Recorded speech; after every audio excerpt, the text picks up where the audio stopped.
எல்லாருக்கும் வணக்கம். நான் அதிபன். மக்களே, இன்னைக்கு நம்ம எங்க இருக்கோம்னு பாத்தீங்கன்னா உடங்குடி, திருச்செந்தூர் தாண்டி சவுத்துல பாத்தீங்கன்னா உடங்குடின்ற இந்த ஊர்ல தான் இருக்கும். மணி இப்ப பாத்தீங்கன்னா மத்தியானம் 3:30 மணி ஆகுதுங்க. இப்பதான் திருச்செந்தூர்ல இருந்து ஒரு டவுன் பஸ் பிடிச்சு உடங்குடி வரைக்கும் வந்தேன். இங்க இருந்து இன்னைக்கு நம்ம ஒரு பஸ்ல தான் டிராவல் பண்ண போறோம். ஏற்கனவே புக் பண்ணி வச்சது.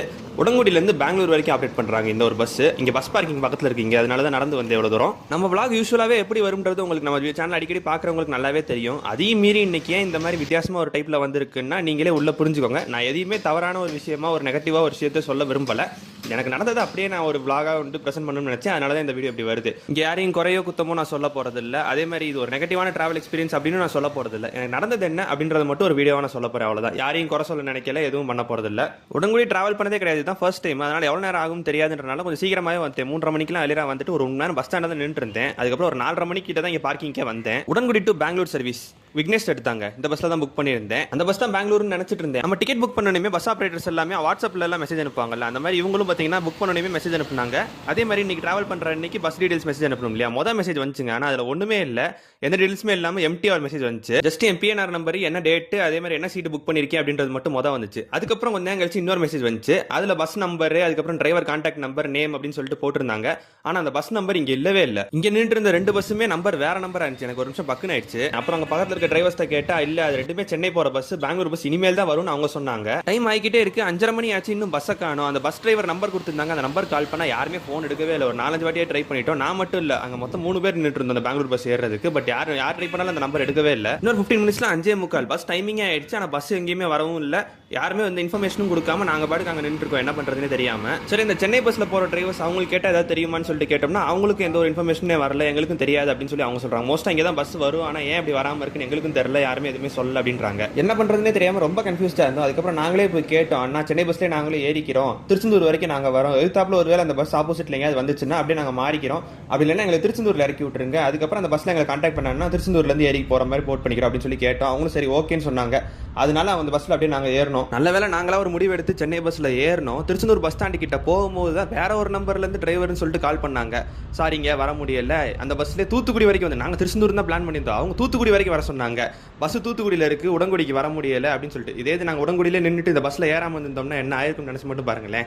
எப்படியோ ஒரு வேளை ஏறிட்டோம்ன்றனால இங்க வரைக்கும் வந்தோம், அப்படியே அதுல தூத்துக்குடி வாங்கன்றாங்க. ஜஸ்ட் எங்களுக்கு அங்க தோணுது ஒரு விஷயம் தான். இந்த இன்ஃபர்மேஷனை 5:30 மணிக்கு உடங்குடியில இருக்கும் போதே கால் பண்ணி அண்ணா அங்க சென்னை பஸ் இருக்கு, அந்த பஸ்ல ஏறி வந்துருங்க அப்படின்னு சொல்லியிருந்தாங்கன்னா எங்களுக்கு கொஞ்சம் ஈஸியா இருந்திருக்கும். எவ்வளவு கன்ஃபியூஷன், 5:45 ஆயிடுச்சு, பஸ் காணும்னு சொல்லிட்டு நாங்களாம் ஒரு அசம்ஷன்ல ஏறணும் சென்னை பஸ்ல போவோம்னு சொல்லிட்டு. ஒருவேளை இந்த பஸ்ல ஏறாம வெயிட் பண்ணிட்டு உடங்குடியில பஸ் வரும்னு சொல்லிட்டு வெயிட் பண்ணோம் நின்று இருந்தோம்னா என்ன ஆயிருக்குன்னு நினைச்சு பாருங்களேன். உடங்குடியில இருந்து தூத்துக்குடி வரைக்கும் நம்ம எப்படியாவது போக வேண்டியதா இருந்திருக்கும். நல்ல வேலை ஏதோ நல்ல நேரம் நினைச்சுக்கிட்டேன். அது கேட்டது க்ரூ மெம்பர்ஸ் மேல ஃபால்ட் இல்ல, நாங்க ஏற்கனவே ஆபீஸ்ல இன்ஃபார்ம் பண்ணிட்டோம், ஆபீஸ்ல தான் பேசஞ்சர்ஸ் யாருக்குமே இன்ஃபார்ம் பண்ணாம மறந்துட்டாங்க அப்படின்னு சொன்னாங்க. இவ்வளவு நெக்லிஜென்ஸா இருந்தது எனக்கு ஒரு சின்ன பேட் இம்ப்ரெஷன் தாங்க இருந்துச்சு. எனக்கு மட்டும் இல்ல, எனக்கு மட்டும் இந்த பிரச்சனையா இருந்தா பரவாயில்ல, உடங்குடியில ஏறின எல்லாருக்குமே அதே பிரச்சனை தான். யாருக்குமே இன்ஃபார்ம் பண்ணல, யாருக்குமே இது சொல்லவே இல்லைன்றதான் பிரச்சனை. சரி, வேற வழி இல்லைன்னு சொல்லிட்டு அதே பஸ்ல திருப்பி ஏறி தூத்துக்குடி வரைக்கும் டிராவல் பண்ணுவாங்க. அவங்க கொஞ்சம் பேசஞ்சர்ஸ் ஏறினாங்க, மீதி இந்த சீட்ஸ் எங்களுக்கு கொடுத்தாங்க. ஸோ அதில் கொஞ்ச நேரம் உட்காந்து போனோம், கொஞ்ச நேரம் இல்லை ஒரு 2 மணி நேரம் உட்காந்து போனோம். அதே பஸ்க்கு பெங்களூருக்கு திருச்செந்தூர்லயுமே 3 பேர் இருக்காங்க. அவங்களுக்கு இதே கதை தான், சென்னை பஸ்ல ஏறி தூத்துக்குடி வரைக்கும் இப்போ எங்களோட சேர்த்து மொத்தமா 6 பேரா போறோம். இன்னொரு பாயிண்ட் கூட சொன்னாங்க, சொல்லாமா வேணாமான்னு தெரியல, ஒரே ஒரு ஆள் தானங்க அதனால தான் அப்படின்னு சொல்லிட்டு, ஏதோ பஸ்ல ஏதோ ஃபால்ட் இருக்கு போல, அதோட சேர்த்து இதை வேற போட்டு விடுறாங்க. ஒரு ஆள் தான் இருந்தாங்க உடங்குடியில அப்படின்னு சொல்லிட்டு சொன்னாங்க. என் கூட சேர்த்து 3 பேர் நின்றுட்டு இருக்காங்க. ஆனா ஒரு ஆள் தான் என்கிட்ட முதல் ஃபோன் பண்ணாங்க. எனக்கு தான் அப்படி சொல்றாங்க, என்ன சொல்றதுன்னு தெரியல. பஸ்ல ஒரு சர்வீஸ் இருந்துச்சுன்னு சின்ன வேலை இருந்துச்சு, வர முடியல, லேட் ஆயிடுச்சு, அதனால பஸ் தூத்துக்குடியில இருக்கு, நீங்க இங்க வந்துருங்கன்னு சொன்னது அந்த பாயிண்ட் ஓகே. ஆனா ஒரே ஒரு பேசஞ்சர் இருக்காங்க, அதுக்காக வர முடியலன்னு சொல்லி அதை ஆட் பண்ணது எனக்கு கொஞ்சம் இன்னும் இருந்துச்சு. ஒரு பேசஞ்சர்னாலுமே இன்னைக்கு அந்த டிக்கெட் 1096 ரூபா நினைக்கிறேன், உடங்குடியிலேருந்து ஒசூர் வரைக்கும் நான் புக் பண்ண ரேட்டு. ஸோ அந்த ஒரு பேசஞ்சருக்காக வர முடியாதுன்னு சொல்லிட்டு அந்த பாயிண்ட்ல ஆட் பண்ணுறது நல்லா இல்லை. நைட் 8:15 தூத்துக்குடி பஸ் ஸ்டாண்டுக்கு சென்னை பஸ் வந்துச்சு. இங்கேருந்து நாங்கள் இறங்கி அங்கே பெங்களூர் பஸ் நின்றுட்டு இருந்துச்சு. அந்த பஸ்ஸில் மாறி ஏறி அப்போ தான் உள்ளே போனோம். இதுதான் நான் புக் பண்ணி இந்த பர்த் U6 செகண்ட் ரோல இருக்க சிங்கிள் அப்பர் பர்த். இதுக்கு தான் உடன்குடியிலேருந்து ஒசூர் வரைக்கும் டிராவல் பண்ணுறதுக்கு 1096 rupees ஒரு ஆளுக்கு. நான் புக் பண்ண அந்த டிக்கெட்டோட ஸ்க்ரீன்ஷாட்டை கூட பக்கத்தில் போடுறேன், பார்த்துக்கோங்க. அண்ட் பர்த் வந்து பார்த்தீங்கன்னா ஓகே, டீசெண்டாக தான் இருந்துச்சு, நல்லா தான் கொடுத்துருந்தாங்க. அந்த வயசுல ஓகே, உள்ள இருந்ததெல்லாம் நல்லா தான் இருந்துச்சு. கம்ஃபர்ட்லாம் குறைய இல்லைங்க, அதெல்லாம் உண்மையை ஒத்துக்கணும், நல்லா தான் இருந்துச்சு. இருந்துச்சு. உள்ள வந்து பார்த்தோமே ஹவாடா அப்படின்னு சொல்லிட்டு நல்ல ஒரு கம்ஃபர்டபுளான ஒரு ஃபீலாக தான் இருந்துச்சு. இது அங்கே உடன்குடியிலே பஸ் வந்துருந்துச்சுன்னா எங்களுக்கு இன்னும் நல்லா இருந்திருக்கும் அப்படின்ற ஒரு ஃபீல் தான். விக்னேஷ் ஸ்டார்ட்டோட பஸ்ஸஸ்ல எல்லாமே டிவிலாம் வச்சிருப்பாங்க. அந்த சென்னை போகிற பஸ்லேயே பார்த்தீங்கன்னா அமரன் படம் போட்டுட்டு இருந்தாங்க. இங்கே பார்த்தீங்கன்னா பிரேமலு படம் போட்டுட்டு இருந்தாங்க. வந்தோடனே டக்கு டக்குன்னு எல்லா பேசஞ்சர்ஸும் போனாலுமே பஸ் எடுத்துட்டாங்க. நான் எந்த அளவுக்கு டயர்டாக இருந்தேன்னா படுத்துட்டேங்க. அப்பயே வந்து டிவியெல்லாம் நான் பார்க்குற மூடில் இல்லை, படம் பார்க்குற மூடில் இல்லைன்னு சொல்லிட்டு ஸ்பீக்கரே ஆஃப் பண்ணிட்டு டிவி ஆஃப் பண்ணிட்டு என்னோட இதில் இருக்கிறது மட்டும், ஏன்னா வெளியில் இருக்கிறது சென்ட்ரலாக சீராக இருக்கிறதெல்லாம் வந்துட்டு அது ஓடிட்டு தான் இருக்கும், சவுண்டு கேட்கும். இதுக்குள்ளே இருக்கிறத மட்டும் நான் ஆஃப் பண்ணி விட்டு படுத்து தூங்கிட்டேன். 8:45 9 o'clock கிட்ட பார்த்தீங்கன்னா எட்டயபுரத்தில் ஒரு ரெஸ்ட் நிப்பாட்டிருக்காங்க. நைட்டு ஒரு டின்னர் பிரேக் நிப்பாட்டிருக்காங்க. சாப்பிடவே இல்லை, ஆக்சுவலாக தெரியவே இல்லை, அந்தளவுக்கு தூங்கிட்டு இருந்திருக்கேன். நிப்பாட்டினாங்கன்றதே தெரியாமல் நான் அப்புறம் ஒரு 10:30 மணிக்கு மேலே இருந்துச்சா மதுரை கிட்ட போயிட்டு இருக்காங்க, கப்பலூர் கிட்ட போயிட்டு இருந்துச்சு.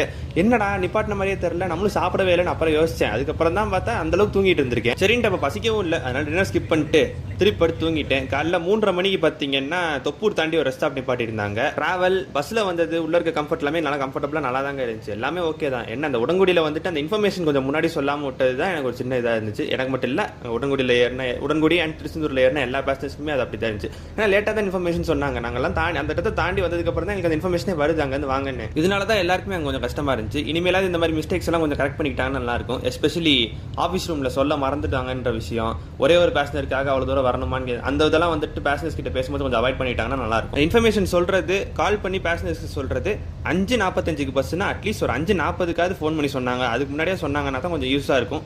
அதுக்கப்புறம் 6:15 6:20க்குலாம் ஃபோன் பண்ணாங்கன்னா என்ன பண்ணுறது, அது ஒன்று கரெக்ட் பண்ணிட்டாங்கன்னா நல்லாயிருக்கும். இதெல்லாம் ஒரு காமன் பேசஞ்சராக எல்லாருக்கும் நடந்த விஷயம். பட் ஒரு ட்ராவல் விளாக் எடுக்க போன எனக்கு இதோட எக்ஸ்ட்ராவாக கொஞ்சம் நடந்துச்சு. அதெல்லாம் பார்க்கணும்னு நினைக்கிறவங்க வீடியோ கடைசி வரைக்கும் பாருங்க, இல்லைன்னா இதோட விளாக் முடிய போகுதுங்க. டைமிங் வைஸும் டீசென்ட் தான், ஒரு 5 minutes தான் டிலே. 5:15 டைமிங் 5:20க்கு வந்தாங்க, அதெல்லாம் பிரச்சனையே இல்லை, ஓகே. நல்ல 5:20க்கு ஓசூர் வந்து ரீச் ஆகிட்டோம். பஸ் அதுக்கப்புறம் கிளம்பி பெங்களூருக்கு போயிடுச்சு.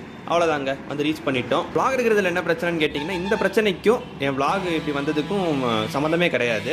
ஏன்னா யூஸ்வலாக பார்த்தீங்கன்னா ஒரு பஸ்ஸில் நான் டிக்கெட் புக் பண்ணுறதுக்கு முன்னாடியே மேனேஜர் அவங்க ஆஃபீஸில் யார்ட்டையாவது கால் பண்ணி கேட்டுருவேன், இந்த மாதிரி நான் உங்கள் பஸ்ஸில் ட்ராவல் பண்ணி விளாக் பண்ணலான்னு இருக்கேன், புக் பண்ணுறதுக்கு முன்னாடி உங்கள்கிட்ட ஒரு வார்த்தை கேட்குறேன், நீங்கள் வந்து பெர்மிஷன் இந்த மாதிரி விளாக் எடுக்கிறதுக்கு ஓகே நீங்கள் அலோவ் பண்ணுறீங்க அப்படின்னா நான் எடுக்கிறேன், இல்லைனா விட்டுறலாம் அப்படின்னு சொல்லிட்டு நான் கேட்பேன்.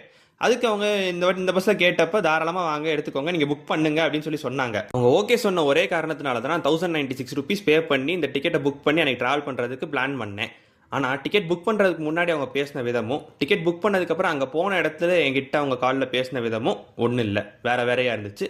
அதனால தான் இந்த vlog இந்த மாதிரி வந்துச்சுங்க. இதுக்கு மேலே நான் வேறு எதுவும் சொல்ல விரும்பலை. நான் இங்கே மறுபடியும் சொல்கிறேன், இதை வந்து நான் நெகட்டிவாவோ யாரையும் குறை சொல்லவும் நினைக்கல. என்னோட ஒரு ட்ராவல் எக்ஸ்பீரியன்ஸ் எப்படி இருந்துச்சுன்றதை மட்டும் தாங்க நான் இங்கே சொன்னேன். ஒரு vlog பெர்ஸ்பெக்டிவ்ல எப்படி இருந்துச்சுன்றதையும், ஒரு பேசஞ்சர் பெர்ஸ்பெக்டிவ்ல எல்லாருக்கும் அங்கே எப்படி இருந்துச்சு, உடன்குடியில் இன்ஃபர்மேஷன் வர லேட் ஆச்சுன்ற விஷயம் எல்லாருக்கும் எப்படி இருந்துச்சுன்றது அப்படின்றது ஷேர் பண்ண நினச்சேன். அவ்வளோதான், அதனால தான் இந்த வீடியோ வந்துச்சு. இதில் நிறைய பேர் கூட கேட்கலாம், அவங்க கால் பண்ணாங்க, அவங்ககிட்ட பேசிகிட்டு இருந்தீங்கன்னா அவங்ககிட்ட கூட கேட்டிருக்கலாம்ல பஸ் எங்கன்னு சொல்லிட்டு. அவங்ககிட்ட என்கிட்ட சொன்ன விஷயமே பஸ் உடன்குடியில் பார்க்கிங்கில் தான் இருக்குது, நீங்கள் அங்கே போய் பாருங்கன்னு சொல்லி அவங்க தான் சொன்னாங்க. ஆனால் பஸ் அங்கே இல்லை. அதுக்கப்புறம் நான் கால் பண்ணேன், அவங்களுக்கு காலும் போகல, ட்ரையும் பண்ண முடியல. பஸ் உடன்குடியில் தான் இருக்குன்னு சொல்லிட்டு அவங்க எனக்கு சொல்கிறாங்க, பஸ் அங்கே இல்லவே இல்லை.